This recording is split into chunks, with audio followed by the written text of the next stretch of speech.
So good morning whole world. Mayroon naman tayong panibagong project guys. Ito yung Isuzu Fuego. Mag-install tayo ng bagong car mat. Kasi yung kanyang matting guys ay medyo may kalumaan.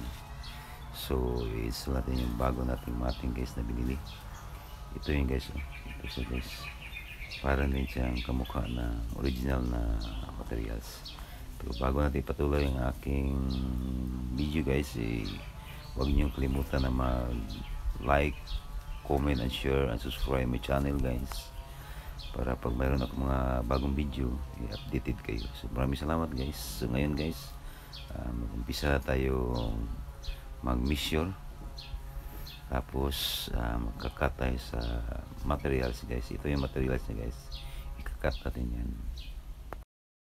Tapos na nakating natin guys yung materials, i-actual natin guys para makuha natin ang eksaktong measurement bago natin lagyan ng guys, yung pandikit, yung tinatawag na rubber cement.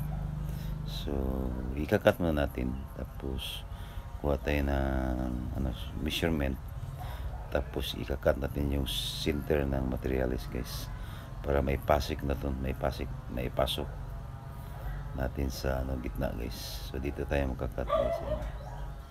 Kakat lang natin.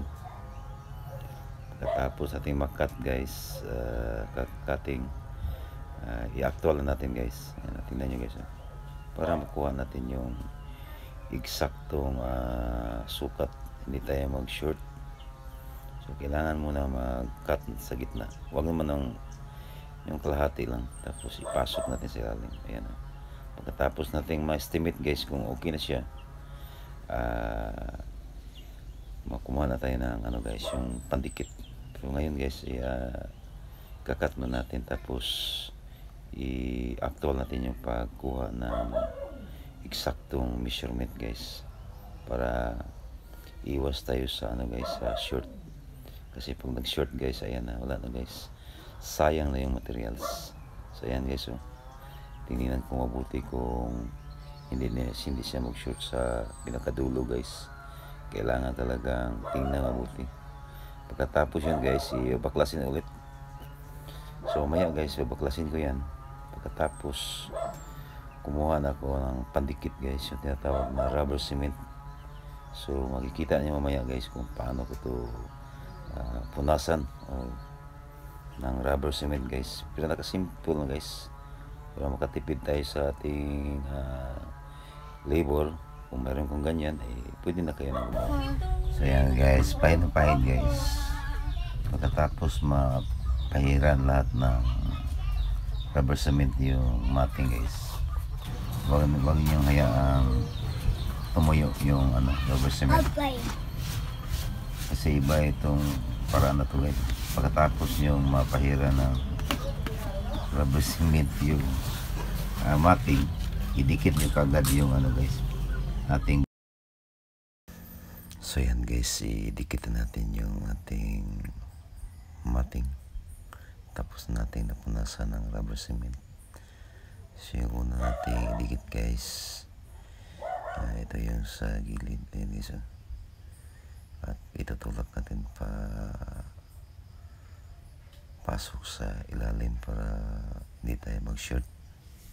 So yan guys, dandahan lang, medyo may kahirapan yung guys, pagpadikit ng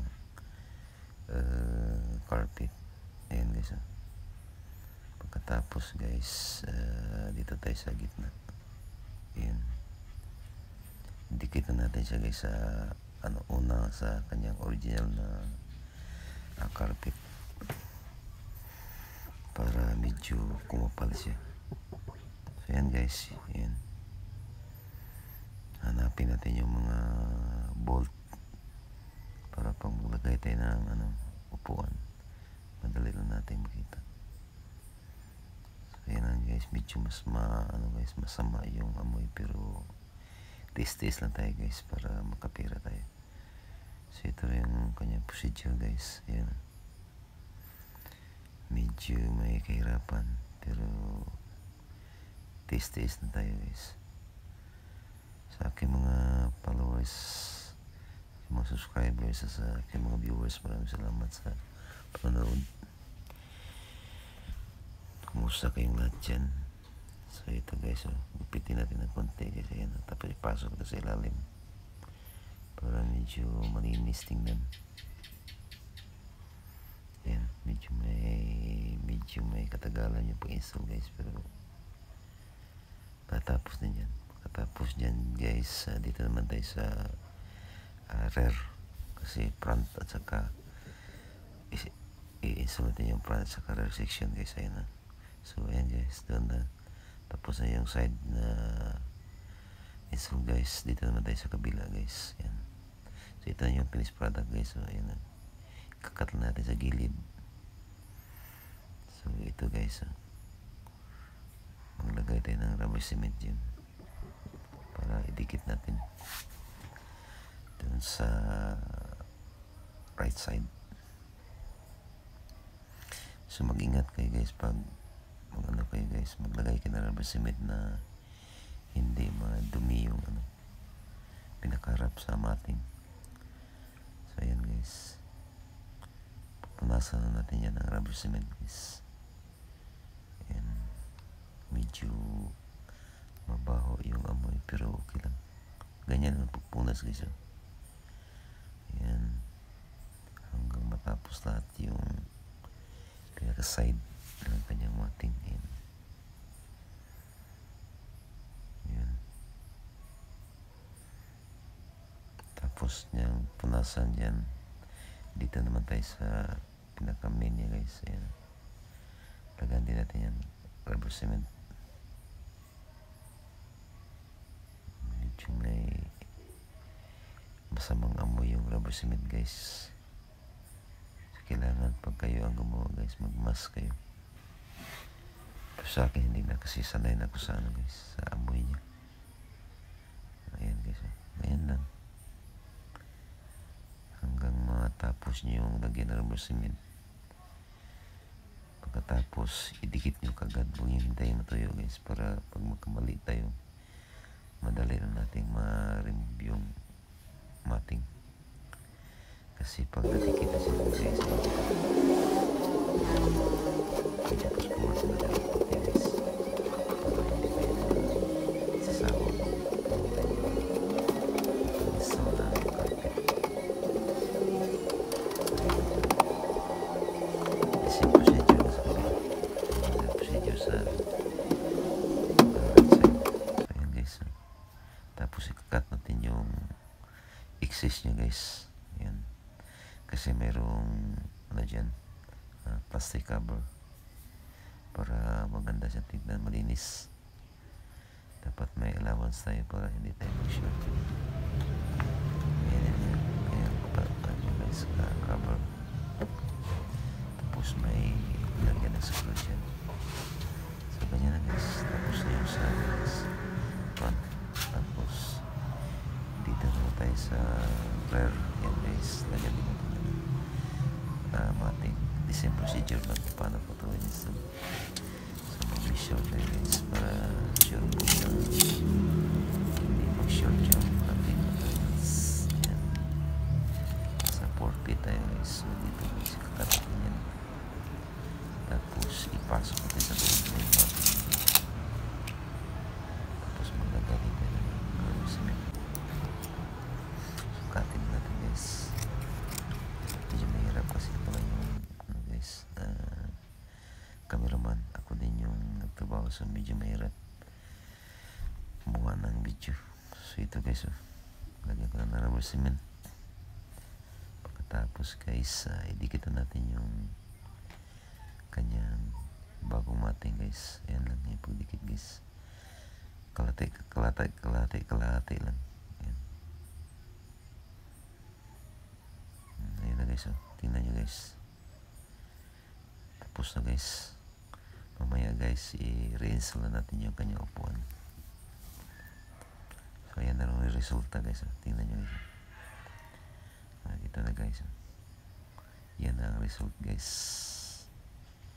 medyo malinis na tingnan. Ito yung mating ng Isuzu Pigo. Tingnan natin sa likod guys. Ayan na guys. medyo maganda na, hindi na madumi tingnan. Tapos yung kanyang upuan guys, yan, i-rinse natin para matapos na ito.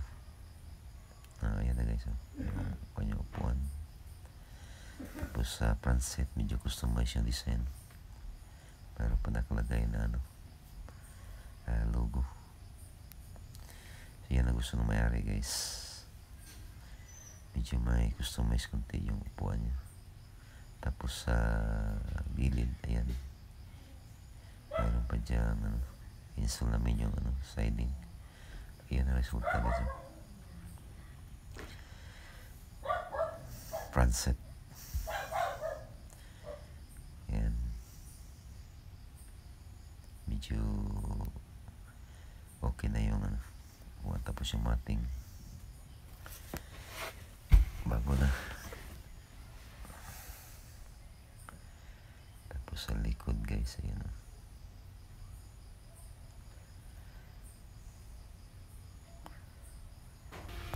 So ayan guys, tapos na lahat guys, yung mating guys, parang medyo malinis ng tingnan guys, kasi na-install natin yung kanyang mating.